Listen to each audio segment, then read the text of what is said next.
Hi ವಿದ್ಯಾರ್ಥಿಗಳೇ, ಎಲ್ಲರೂ ಕೂಡ ನನ್ನ ಚಾನಲ್ಗೆ ಸ್ವಾಗತ ಹೇಳ್ತಾ SLC ಸಮಾಜ ವಿಜ್ಞಾನ ಪರೀಕ್ಷೆಗೆ ತುಂಬ ಮೋಸ್ಟ್ ಇಂಪಾರ್ಟೆಂಟ್ ಇರುವಂತಹ ಪ್ರಶ್ನೆಗಳನ್ನು ಈ ಒಂದು ವಿಡಿಯೋದಲ್ಲಿ ಕೊಡ್ತಾ ಇದ್ದೇನೆ. ಕೊನೆವರೆಗೂ ನೋಡೋದನ್ನು ಮಾತ್ರ ಮರಲಿಕ್ಕೆ ಹೋಗಬೇಡಿ, ಯಾಕಂದರೆ ವೆಬ್ ಕಾಸ್ಟಿಂಗ್ ಇದೆ. ನಿಮ್ಗೇನಾದರೂ ಪಾಸ್ ಆಗೋದು, ರ್ಯಾಂಕ್ ಬರುವಂಥ ಆಸೆ ಇದ್ದರೆ ಇದನ್ನು ಕೊನೆವರೆಗೂ ನೋಡಿ, ಯಾಕಂದರೆ ನೆಗ್ಲೆಕ್ಟ್ ಮಾಡಲಿಕ್ಕೆ ಹೋಗಬೇಡಿ. ಇಂಗ್ಲೀಷ್ ಮೀಡಿಯಂ ಸ್ಟೂಡೆಂಟ್ಸ್ಗಳಿಗೆ ಪಾರ್ಟ್ 2ದಲ್ಲಿ ವಿಡಿಯೋ ಹಾಕಿದ್ದೇನೆ. ಇದು ಕನ್ನಡ ಮೀಡಿಯಂ ವಿದ್ಯಾರ್ಥಿಗಳಿಗೆ ಇದು ಕೂಡ ಅರ್ಥ ಆಗುತ್ತೆ, ಸೇಮ್ ಟು ಸೇಮ್. ಓಕೆ, ಬನ್ನಿ ಹಾಗಾದರೆ ಶುರು ಮಾಡೋಣ. ಬನ್ನಿ. ಭಾರತಕ್ಕೆ ಯುರೋಪಿಯನ್ನರ ಆಗಮನ, ಇದು ಮೋಸ್ಟ್ ಇಂಪಾರ್ಟೆಂಟ್ ಕ್ವಶನ್. ಭಾರತದಲ್ಲಿ ಬ್ರಿಟಿಷ್ ಆಳ್ವಿಕೆಯ ಪರಿಣಾಮಗಳೇನಾಯಿತು, ಪರಿಣಾಮಗಳನ್ನು ವಿವರಿಸಿರಿ. ಭಾರತಕ್ಕೆ ಯುರೋಪಿಯನ್ನರ ಆಗಮನದ ಬಗ್ಗೆ ವಿವರಿಸಿರಿ ಅಂತ ಕೇಳ್ತಾರೆ. ಇವು ಎರಡೂ ಪ್ರಶ್ನೆಗಳು ತುಂಬ ಇಂಪಾರ್ಟೆಂಟ್ ಲಾಂಗ್ ಪ್ರಶ್ನೆಗಳಿಗೆ. ಪಾಯಿಂಟ್ಸ್ ಆಗಿ ಒಂದೊಂದಾಗಿ ನೋಡೋದಾದರೆ, ಭಾರತಕ್ಕೆ ಹೊಸ ಜಲಮಾರ್ಗ ಕಂಡುಹಿಡಿಯಲಿಕ್ಕೆ ಕಾರಣವಾದಂತಹ ಅಂಶಗಳು ಯಾವುವು ಅಂತ ಕೇಳಿದಾಗ, ವೈಜ್ಞಾನಿಕ ಉಪಕರಣಗಳು ನಾವಿಕರಿಗೆ ಸಮುದ್ರ ಮಾರ್ಗ ಕಂಡುಹಿಡಿಯಲು ಪ್ರೇರಣೆ ನೀಡುತ್ತದೆ. ಟರ್ಕರು ಕಾನ್ಸ್ಟಾಂಟಿನೋಪಲ್ ನಗರವನ್ನು ವಶಪಡಿಸಿಕೊಂಡಾಗ ಪರಿಣಾಮವೇನು? 1453 ಟರ್ಕರಿಂದ ಕಾನ್ಸ್ಟಾಂಟಿನೋಪಲ್ ನಗರ ವಶವಾಗುತ್ತೆ. ವ್ಯಾಪಾರ ಮಾರ್ಗಗಳು ಟರ್ಕರ ವಶವಾಗ್ತವೆ. ಟರ್ಕರಿಂದ ಅಧಿಕ ತೆರಿಗೆ ಸ್ಟಾರ್ಟ್ ಆಗುತ್ತೆ. ವರ್ತಕರಿಗೆ ಲಾಭದಾಯಕವಾಗಲಿಲ್ಲ. ಇಟಲಿಯ ಏಕಸ್ವಾಮ್ಯ ಮುರಿಯಲಿಕ್ಕೆ ಪ್ರಯತ್ನ ಆಗುತ್ತೆ. ಇದರಿಂದ ಭಾರತಕ್ಕೆ ಯುರೋಪಿಯನ್ನರ ಒಂದು ಆಗಮನ ಆಗ್ತದೆ. ನೆಕ್ಸ್ಟ್, ಇಲ್ಲಿ ಭಾರತದಲ್ಲಿ ಬ್ರಿಟಿಷ್ ಆಳ್ವಿಕೆಯ ಪರಿಣಾಮಗಳೇನು? ಇವೆಲ್ಲ ಪಾಯಿಂಟ್ಸ್ಗಳು ಅಷ್ಟೇ.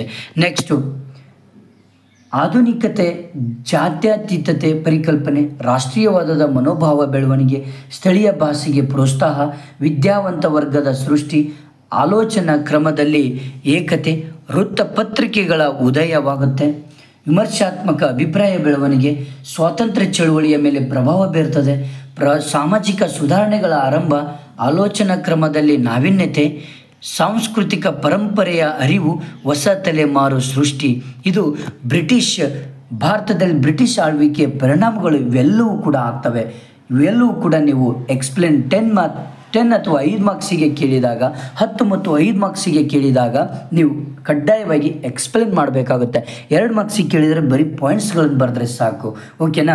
ನೆಕ್ಸ್ಟ್, ತುಂಬ ಇಂಪಾರ್ಟೆಂಟ್ ಪ್ರಶ್ನೆ ಅಂದರೆ, ಭಾರತದಲ್ಲಿ ಬ್ರಿಟಿಷ್ ಆಳ್ವಿಕೆಯಿಂದ ಏನೆಲ್ಲ ಪರಿಣಾಮಗಳಾಯಿತು ಅನ್ನೋದನ್ನು ಕೇಳ್ತಾರೆ. ತುಂಬ ಇಂಪಾರ್ಟೆಂಟ್. ಇದು 2 ಮಾರ್ಕ್ಸಿಗೆ ಕೇಳ್ಬೋದು ಅಷ್ಟೇ. ಭಾರತಕ್ಕೆ ಯುರೋಪಿಯನ್ನರ ಆಗಮನ, ಇದು ಪಾಯಿಂಟ್ಸ್ಗಳನ್ನು ಕೇಳ್ಬೋದು. ನೆಕ್ಸ್ಟ್ ಇಂಪಾರ್ಟೆಂಟ್ ಪ್ರಶ್ನೆ ಹೇಳೋಣ ಬನ್ನಿ. ಪ್ಲಾಸಿ ಕದನದಿಂದ ಆದಂತಹ ಕಾರಣಗಳು, ಯಾಕೆ ಪ್ಲಾಸಿ ಕದನ ಆಗಲಿಕ್ಕೆ ಕಾರಣಗಳೇನು ಎಂಬುದು ತಿಳಿಸ್ಲಿಕ್ಕೆ ಹೇಳ್ತಾರೆ. ಅಲ್ಲಿ ಮೇನ್ ಇಂಪಾರ್ಟೆಂಟು, ಒಂದು, ದಸ್ತಕಗಳ ದುರುಪಯೋಗ ಆಗೋದಕ್ಕೆ ಪ್ಲಾಸಿ ಕದನ ನಡೆದಿದೆ. ಅನುಮತಿ ಇಲ್ಲದೆ ಕೋಟೆ ದುರಸ್ತಿ, ಕಪ್ಪು ಕೋಣೆ ದುರಂತ, 3 ಕಾರಣಗಳಿಂದ ಇವತ್ತು ಪ್ಲಾಸಿ ಕದನ ನಡೀತಿದೆ. ಹಾಗಾದರೆ ಪ್ಲಾಸಿ ಕದನ ಆಗಿದ್ದು ಯಾಕೆ? ಈ ಪ್ಲಾಸಿ ಕದನ ಆಗಿದ್ದರಿಂದ ಏನೆಲ್ಲ ಪರಿಣಾಮಗಳು ಬೀರ್ತು ಅನ್ನೋದನ್ನು ನೋಡೋದಾದರೆ, ಭಾರತೀಯರ ಲೋಭತನ ಪ್ರದರ್ಶನ ಆಗ್ತದೆ. ಮೀರ್ ಜಾಫರ್ ಬಂಗಾಳದ ನವಾಬನಾಗ್ತಾನೆ. ಹಾಗೆ ಜಮೀನ್ದಾರಿ ವರ್ಗದ ಸೃಷ್ಟಿ ಆಗುತ್ತೆ. ರೈತರ ಅಧಿಕ ಶೋಷಣೆ ಆಗುತ್ತೆ. ಭೂಮಿ ಮಾರಾಟದ ವಸ್ತುವಾಗ್ತದೆ. ಜಮೀನಿನ ಪರಭಾರ ಆರಂಭವಾಗ್ತದೆ. ಕೃಷಿ ವಾಣಿಜ್ಯೀಕರಣ ಆಗ್ತದೆ. ಕಚ್ಚಾ ವಸ್ತುಗಳ ಉತ್ಪಾದನೆ ಆಗ್ತದೆ. ಲೇವಾದೇವಿಗಾರರ ಬಲಿಷ್ಠರಾಗ್ತಾರೆ. ಕೃಷಿ ಸಂಕಷ್ಟಕ್ಕೆ ಸಿಲುಕುತ್ತೆ. ಇದು ಒಂದು ಪ್ಲಾಸಿ ಕದನದಿಂದ ಆದಂತಹ ಪರಿಣಾಮಗಳು. ನೀವೇನಾದರೂ 5 ಮಾರ್ಕ್ಸಿಗೆ ಕೇಳಿದರೆ ಇವೆಲ್ಲ ಪಾಯಿಂಟ್ಸ್ಗಳನ್ನು ಒಂದೊಂದಾಗಿ ನೀವೇನು ಮಾಡಬೇಕು, ಎಕ್ಸ್ಪ್ಲೇನ್ ಮಾಡಬೇಕಾಗುತ್ತೆ. ಆಗ 5 ಮಾರ್ಕ್ಸ್ ಸಿಗುತ್ತೆ. ಓಕೆನಾ? ನೆಕ್ಸ್ಟ್ ಇಂಪಾರ್ಟೆಂಟ್ ಪ್ರಶ್ನೆ ನೋಡ್ತಾ ಹೋಗೋದಾದರೆ, ತುಂಬ ಇಂಪಾರ್ಟೆಂಟ್ ಪ್ರಶ್ನೆ ಇಲ್ಲೊಂದಿದೆ. ಯಾವುದು ಅಂದರೆ, ನಾಲ್ವಡಿ ಕೃಷ್ಣರಾಜ ಒಡೆಯರ ಸಾಧನೆಗಳನ್ನು ತಿಳಿಸಿ. ನಾಲ್ವಡಿ ಕೃಷ್ಣರಾಜ ಒಡೆಯರ ಕಾಲದಲ್ಲಿ ಮೈಸೂರು ಮಾದರಿ ರಾಜ್ಯವಾಗಲಿಕ್ಕೆ ಕಾರಣವೇನು ಅಂತ ಕೇಳಿದಾಗ, ನೀವು ಚಂದವಾಗಿ ಏನು ಮಾಡಬೇಕು ಅಂದರೆ, ಇಲ್ಲಿ ಒಂದೊಂದಾಗಿ ಫಸ್ಟ್ ಪೀಠಿಕೆ 1-2-3 ಲೈನ್ ಪೀಠಿಕೆ ಕೊಟ್ಟು ಇವೆಲ್ಲ ಪಾಯಿಂಟ್ಸ್ಗಳನ್ನು ಬರೆದು, ಆಮೇಲೆ 3ನೇ ಸ್ಟೆಪ್ ಎಕ್ಸ್ಪ್ಲೇನ್ ಮಾಡಬೇಕು ಒಂದೊಂದೇ ಪಾಯಿಂಟ್ಸ್ಗಳನ್ನು. ಕೊನೆಯ ಸ್ಟೆಪ್ ಉಪಸಂಹಾರವನ್ನು ಬರೀಬೇಕು. ಹಾಗಾದರೆ ಪಾಯಿಂಟ್ಸ್ಗಳನ್ನು ನೋಡೋಣ ಬನ್ನಿ. ಏನಪ್ಪ ಅಂದರೆ, ನಾಲ್ವಡಿ ಕೃಷ್ಣರಾಜ ಒಡೆಯರ ಸಾಧನೆಗಳನ್ನು ತಿಳಿಸಿ ಅಂತ ಕೇಳಿದಾಗ, ಮೊಟ್ಟ ಮೊದಲನೇ ಸಾಧನೆ ಚಿನ್ನದ ಗಣಿ ಸುಧಾರಣೆ ಮಾಡ್ತಾರೆ ನಾಲ್ವಡಿ ಕೃಷ್ಣರಾಜ. ಇದು ಒಂದು ಪಾಯಿಂಟ್. ಮಾರಿ ಕಣಿವೆ ಜಲಾಶಯ ನಿರ್ಮಾಣ ಮಾಡ್ತಾರೆ. ರೈಲು ಮಾರ್ಗ, ಆಸ್ಪತ್ರೆ ಸ್ಥಾಪನೆ ಆಗ್ತದೆ. ಜಲ ವಿದ್ಯುತ್ ಕೇಂದ್ರಗಳ ಸ್ಥಾಪನೆ ಆಗ್ತದೆ. ಪ್ರಾಥಮಿಕ ಶಿಕ್ಷಣ ಶುಲ್ಕ ರದ್ದು ಆಗ್ತದೆ. ಹೆಣ್ಣು ಮಕ್ಕಳ ಒಂದು ಶಿಕ್ಷಣ ಪ್ರೋತ್ಸಾಹ ಆಗ್ತದೆ, ಮೈಸೂರು ವಿಶ್ವವಿದ್ಯಾಲಯ ಸ್ಥಾಪನೆ ಆಗ್ತದೆ, ವಿದೇಶ ಶಿಕ್ಷಣಕ್ಕೆ ವಿದ್ಯಾರ್ಥಿ ವೇತನ ಸಿಗ್ತದೆ, ಭಾರತೀಯ ವಿಜ್ಞಾನ ಸಂಸ್ಥೆಯ ಸ್ಥಾಪನೆ ಆಗ್ತದೆ, ಅಣೆಕಟ್ಟು KRS ಅಣೆಕಟ್ಟನ್ನು ನಿರ್ಮಾಣ ಮಾಡ್ತಾರೆ, ಕೈಗಾರಿಕೆಗಳ ಸ್ಥಾಪನೆ ಆಗ್ತದೆ, ನ್ಯಾಯ ವಿಧೇಯಕ ಸಭೆ ರಚನೆಗಳು ಆಗ್ತವೆ. ನೆಕ್ಸ್ಟು ಕಿತ್ತೂರಿನ ಸ್ವಾತಂತ್ರ್ಯ ಹೋರಾಟದಲ್ಲಿ ಸಂಗೊಳ್ಳಿ ರಾಯಣ್ಣನ ಪಾತ್ರವನ್ನು ವಿವರಿಸ್ರಿ ಅಂತ ಕೇಳ್ತಾರೆ. ಮೋಸ್ಟ್ ಇಂಪಾರ್ಟೆಂಟ್ ಪ್ರಶ್ನೆ ಇದು ಒಂದು ಕೂಡ. ಅಲ್ಲಿ ಯಾವುದೆಲ್ಲ ಪಾಯಿಂಟ್ಸ್ಗಳನ್ನು ನೀವು ಬರಿಬೇಕು, ವಿವರಿಸಬೇಕು ಅಂದರೆ, ಕಿತ್ತೂರಿನ ಸ್ವಾತಂತ್ರ್ಯಕ್ಕಾಗಿ ಹೋರಾಡುವುದು ರಾಯಣ್ಣನ ಆದ್ಯ ಕರ್ತವ್ಯ ಆಗಿರ್ತದೆ. ಚೆನ್ನಮ್ಮನ ಪರ ಹೋರಾಟ, ಗುಪ್ತ ಸಭೆ ಸೈನಿಕರ ಸಂಘಟನೆ ಆಗ್ತದೆ, ನಂದಗಡ ಖಾನಾಪುರದಲ್ಲಿ ಸಂಪಗಾವಿ ಕೇಂದ್ರಗಳಾಗಿ ಇರ್ತವೆ, ಕಿತ್ತೂರಿನ ಸ್ವಾತಂತ್ರ್ಯದ ಅಭಿಯಾನ ಆಗ್ತದೆ, ತಾಲೂಕು ಕಚೇರಿ ಖಜಾನೆ ಲೂಟಿ ಆಗ್ತದೆ, ರಾಯಣ್ಣನ ಬಂಧನದ ಸಂಚು ಆಗ್ತದೆ, ಕೃಷ್ಣರಾಯನಿಂದ ಸಂಚಿಗೆ ಕೈ ಜೋಡಣೆ, ನಂದಗಡದಲ್ಲಿ ರಾಯಣ್ಣನಿಗೆ ಗಲ್ಲು ಶಿಕ್ಷೆ ಆಗ್ತದೆ. ನೆಕ್ಸ್ಟ್ ಸಾಮಾಜಿಕ ಮತ್ತು ಧಾರ್ಮಿಕ ಸುಧಾರಣಾ ಚಳುವಳಿಗೆ ಸಂಬಂಧಪಟ್ಟ ಹಾಗೆ ತುಂಬ ಮೋಸ್ಟ್ ಇಂಪಾರ್ಟೆಂಟ್ ಪ್ರಶ್ನೆಗಳನ್ನು ನೋಡೋದಾದರೆ, ಇಲ್ಲಿ ಮೋಸ್ಟ್ ಇಂಪಾರ್ಟೆಂಟ್ ಪ್ರಶ್ನೆಗಳನ್ನು ನೋಡ್ತಾ ಹೋದೋದಾದರೆ, ಭಾರತದ ಇತಿಹಾಸದಲ್ಲಿ 19ನೇ ಶತಮಾನವನ್ನು ಪುನರ್ಜೀವನ ಕಾಲ ಎಂದು ಕರೆಯಲು ಕಾರಣವೇನು ಅಂತ ಕೇಳ್ತಾರೆ. ಇದು ಮೋಸ್ಟ್ ಇಂಪಾರ್ಟೆಂಟ್ ಪ್ರಶ್ನೆ. ಇವು ಎಷ್ಟು ಪಾಯಿಂಟ್ಸ್ಗಳು ನಿಮ್ಮ ಒಂದು ಆನ್ಸರ್ ಉತ್ತರ ಪತ್ರಿಕೆಯಲ್ಲಿ ಬಂದುಬಿಟ್ರೆ ಈ ಆಟೋಮೆಟಿಕ್ ಔಟ್ ಆಫ್ ಮಾರ್ಕ್ಸ್ಗಳನ್ನು ಕೊಡ್ತಾರೆ. ಬಟ್ ವಿತ್ ಎಕ್ಸ್ಪ್ಲೇನ್ 2 ಮಾರ್ಕ್ಸಿಗೆ ಕೇಳಿದರೆ ಬರೀ ಪಾಯಿಂಟ್ಸ್ ಬರಿಬೋದು, 5 ಮತ್ತು 10 ಮಾರ್ಕ್ಸಿಗೆ ಕೇಳಿದರೆ ಕಡ್ಡಾಯವಾಗಿ ಈ ಪಾಯಿಂಟ್ಸ್ಗಳನ್ನು ಬರೆದು ಎಕ್ಸ್ಪ್ಲೇನ್ ಮಾಡಬೇಕಾಗುತ್ತೆ. ನೆಕ್ಸ್ಟ್ ಇಂಪಾರ್ಟೆಂಟ್ ಪ್ರಶ್ನೆ, 1857ರ ದಂಗೆಯ ವಿಫಲತೆಯ ಕಾರಣಗಳನ್ನು ಪಟ್ಟಿ ಮಾಡಿ ಅಂತ ಕೇಳ್ತಾರೆ. ಮೋಸ್ಟ್ ಇಂಪಾರ್ಟೆಂಟ್ ಪ್ರಶ್ನೆಗಳು ಇದು ತುಂಬ ಇಂಪಾರ್ಟೆಂಟ್ ಪ್ರಶ್ನೆ ಇದು. ಓಕೆನಾ? 1857ರ ದಂಗೆಯ ವಿಫಲತೆಯ ಕಾರಣಗಳನ್ನು ಪಟ್ಟಿ ಮಾಡಿ ಅಂತ ಕೇಳಿದಾಗ ಇವೆಲ್ಲ ಪಾಯಿಂಟ್ಸ್ಗಳನ್ನು ನೀವು ಬರಿಬೇಕಾಗತ್ತೆ.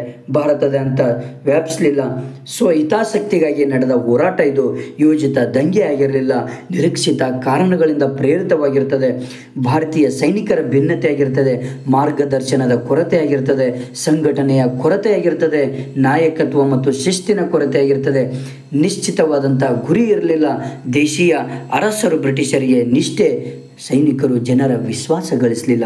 ಇವೆಲ್ಲವೂ ಕೂಡ ತುಂಬ ಇಂಪಾರ್ಟೆಂಟ್. ನೆಕ್ಸ್ಟು ಇದು ತುಂಬ ಇಂಪಾರ್ಟೆಂಟ್ ಪ್ರಶ್ನೆ ಬಂದ್ಬಿಟ್ಟು ಯಾವುದು ಅಂದರೆ, ಭಾರತದ ಪ್ರಥಮ ಸ್ವಾತಂತ್ರ್ಯ ಸಂಗ್ರಾಮದ ಬಗ್ಗೆ ವಿವರಿಸ್ರಿ, ವಿಶ್ಲೇಷಿಸಿ ಅಂತ ಕೇಳ್ತಾರೆ. ಈ ಪ್ರಶ್ನೆ ತುಂಬ ಇಂಪಾರ್ಟೆಂಟು. 1857ರ ದಂಗೆಯ ಆರ್ಥಿಕ ಕಾರಣಗಳನ್ನು ಪಟ್ಟಿ ಮಾಡಿ ಅಂತ ಕೇಳ್ತಾರೆ. ಅದರಲ್ಲಿ ಇದಕ್ಕೆ ಸಂಬಂಧಪಟ್ಟ ಹಾಗೆ 1857ರ ದಂಗೆಯ ಆರ್ಥಿಕ ಕಾರಣಗಳನ್ನು ಪಟ್ಟಿ ಮಾಡಿ, ಆರ್ಥಿಕ ಬದಲಾವಣೆಗಳು, 1857ರ ದಂಗೆಗೆ ಹೇಗೆ ಕಾರಣಗಳಾದವು ಅಂತ ಪ್ರಶ್ನೆ ಕೇಳಿದಾಗ ಈ ಎಲ್ಲ ಪಾಯಿಂಟ್ಸ್ಗಳು ನಿಮ್ಮ ಉತ್ತರಗಳಲ್ಲಿ ಬರಬೇಕು. ಕೈಗಾರಿಕಾ ಕ್ರಾಂತಿ ಆಗ್ತದೆ, ಇದು ಆರ್ಥಿಕ ಕಾರಣ ಆಗೋದು. ಗೃಹ ಕೈಗಾರಿಕೆಗಳ ಅವನತಿ ಆಗ್ತದೆ, ನೆನ್ಪಿಟ್ಕೊಳ್ರಿ, ಇದು 2ನೇ ಪಾಯಿಂಟು. ನೇಕಾರರ ನಿರುದ್ಯೋಗವಾಗ್ತದೆ, ನೆನ್ಪಿಟ್ಕೊಳ್ರಿ. ಭಾರತೀಯ ವಸ್ತುಗಳ ಮೇಲೆ ಅಧಿಕ ತೆರಿಗೆ ಆಗ್ತದೆ, ರೈತರ ಶೋಷಣೆಗೊಳಗಾಗ್ತದೆ, ತಾಲೂಕುದಾರರ ಹಕ್ಕು ಹಿಂಪೆಡ್ತಾರೆ, ಇನಾಮು ಭೂಮಿ ವಶ ಆಗ್ತದೆ, ಕೃಷಿಕರ ಆರ್ಥಿಕ ಸಂಕಷ್ಟಗೊಳ್ಳುತ್ತದೆ, ಕೃಷಿಕರ ಅವಮಾನವಾಗ್ತದೆ. ಇವೆಲ್ಲವೂ ಕೂಡ ತುಂಬ ಇಂಪಾರ್ಟೆಂಟ್ ಪ್ರಶ್ನೆಗಳು. ನೆಕ್ಸ್ಟ್ ಇದೊಂದು ತುಂಬ ಇಂಪಾರ್ಟೆಂಟ್ ಪ್ರಶ್ನೆ, ಪ್ರಧಾನಮಂತ್ರಿಯಾಗಿ ನೆಹರು ನೀಡಿದ ಕೊಡುಗೆಗಳನ್ನು ತಿಳಿಸಿ ಅಂತ ಕೇಳ್ತಾರೆ. ಇದು ಅಷ್ಟು ಇಂಪಾರ್ಟೆಂಟ್ ಇಲ್ಲದಿದ್ದರೂ ಇದು ಮಾತ್ರ ತುಂಬ ಇಂಪಾರ್ಟೆಂಟ್ ಪ್ರಶ್ನೆ. ಸ್ವಾತಂತ್ರ್ಯ ಹೋರಾಟದಲ್ಲಿ ತೀವ್ರಗಾಮಿಗಳ ಪಾತ್ರ, ಸ್ವಾತಂತ್ರ್ಯ ಹೋರಾಟದಲ್ಲಿ ಬಾಲ್ ಗಂಗಾಧರ್ ತಿಲಕ್ ಅವರ ಪಾತ್ರವನ್ನು ತಿಳಿಸಿ ಅಂತ ಕೇಳ್ತಾರೆ. ಇದು ತುಂಬ ಇಂಪಾರ್ಟೆಂಟ್ ಪ್ರಶ್ನೆ.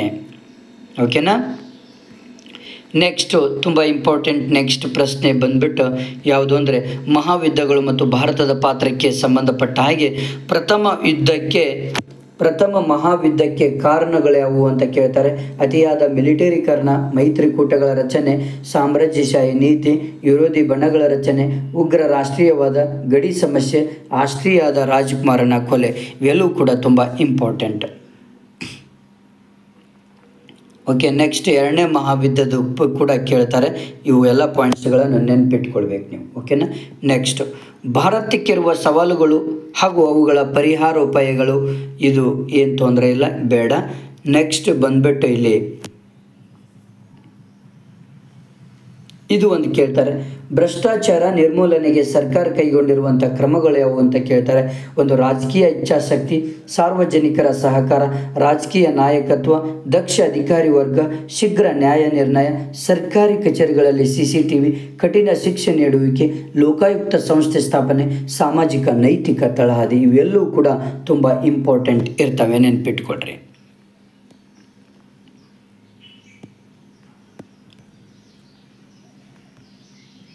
ನೆಕ್ಸ್ಟ್, ಭಾರತದ ವಿದೇಶಾಂಗ ನೀತಿ ಹಾಗೂ ಜಾಗತಿಕ ಸವಾಲುಗಳು, ಭಾರತದ ಮಣ್ಣುಗಳು. ಇವು ಏನು ತುಂಬ ಇಂಪಾರ್ಟೆಂಟ್ ಏನಿಲ್ಲ, ಬಟ್ 2 ಮಾರ್ಕ್ಸಿಗೆ ಕೇಳ್ತಾರೆ, ನೆನ್ಪಿಟ್ಕೊಳ್ಬೇಕು ನೀವು. ಗ್ರಾಮೀಣ ಅಭಿವೃದ್ಧಿ, ಗಾಂಧೀಜಿ ಮತ್ತು ಗ್ರಾಮ ಸ್ವರಾಜ್ಯದ ಕಲ್ಪನೆಯನ್ನು ವಿಕೇಂದ್ರೀಕರಣದ ಹಿನ್ನೆಲೆಯಲ್ಲಿ ತಿಳಿಸಿ ಅಂತ ಕೇಳ್ತಾರೆ. It is very important question, ನೆನ್ಪಿಟ್ಕೊಳ್ರಿ. ಈ ಪಾಯಿಂಟ್ಸ್ಗಳನ್ನು, ಇಷ್ಟು ಪಾಯಿಂಟ್ಸ್ಗಳನ್ನು ನೀವು ನೆನಪಲ್ಲಿ ಇಟ್ಕೊಳ್ಬೇಕಾಗತ್ತೆ. ಓಕೆನಾ. ಹಳ್ಳಿಯ ಆಡಳಿತ, ಹಳ್ಳಿಯ ಜನರಿಗೆ ಸ್ವಾವಲಂಬಿ ಗ್ರಾಮಗಳ ಅಭಿವೃದ್ಧಿಯ ಗ್ರಾಮ ಸ್ವರಾಜ್ಯ, ಶೋಷಣೆಗಳನ್ನು ತಡೆಯುತ್ತದೆ, ಸ್ವಾತಂತ್ರ್ಯವನ್ನು ರಕ್ಷಿಸುತ್ತದೆ, ಘನತೆಯನ್ನು ಕಾಪಾಡುತ್ತದೆ, ಮಾನವೀಯ ಮೌಲ್ಯಗಳು ಶುದ್ಧಿಯಾಗ್ತದೆ. ಇವೆಲ್ಲವೂ ಕೂಡ ತುಂಬ ಮೋಸ್ಟ್ ಇಂಪಾರ್ಟೆಂಟ್ ಪ್ರಶ್ನೆಗಳು. ಓಕೆನಾ. ಗ್ರಾಮೀಣ ಅಭಿವೃದ್ಧಿಯ ಮಹತ್ವವನ್ನು ತಿಳಿಸಿ.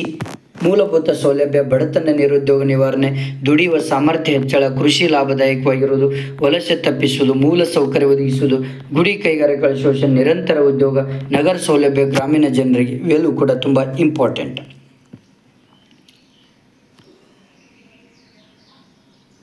ನೆಕ್ಸ್ಟ್, ಇದೊಂದು ತುಂಬ ಇಂಪಾರ್ಟೆಂಟ್, ನೆನ್ಪಿಟ್ಕೊಡ್ರಿ. ಇದೊಂದು ಸ್ಟಡಿ ಮಾಡಿರಿ. ಬ್ಯಾಂಕುಗಳಿಗೆ ಸಂಬಂಧಪಟ್ಟ ಹಾಗೆ ಇದೊಂದು ಕೇಳ್ತಾನೆ. ಬ್ಯಾಂಕುಗಳ ಕಾರ್ಯಗಳೇನು, ಬ್ಯಾಂಕು ಸಲ್ಲಿಸುವ ಕಾರ್ಯಗಳು ಯಾವುವು, ಗುಣಲಕ್ಷಣಗಳೇನು ಅಂತ ಕೇಳಿದಾಗ ಇವೆಲ್ಲ ಪಾಯಿಂಟ್ಸ್ಗಳನ್ನು ನೀವು ಎಕ್ಸ್ಪ್ಲೇನ್ ಮಾಡಬೇಕಾಗುತ್ತೆ. ಸಾಕು, ಇಷ್ಟು ಪಾಯಿಂಟ್ಸ್ಗಳನ್ನು ಎಕ್ಸ್ಪ್ಲೇನ್ ಮಾಡಿದರೆ ಸಾಕು. ಓಕೆನಾ.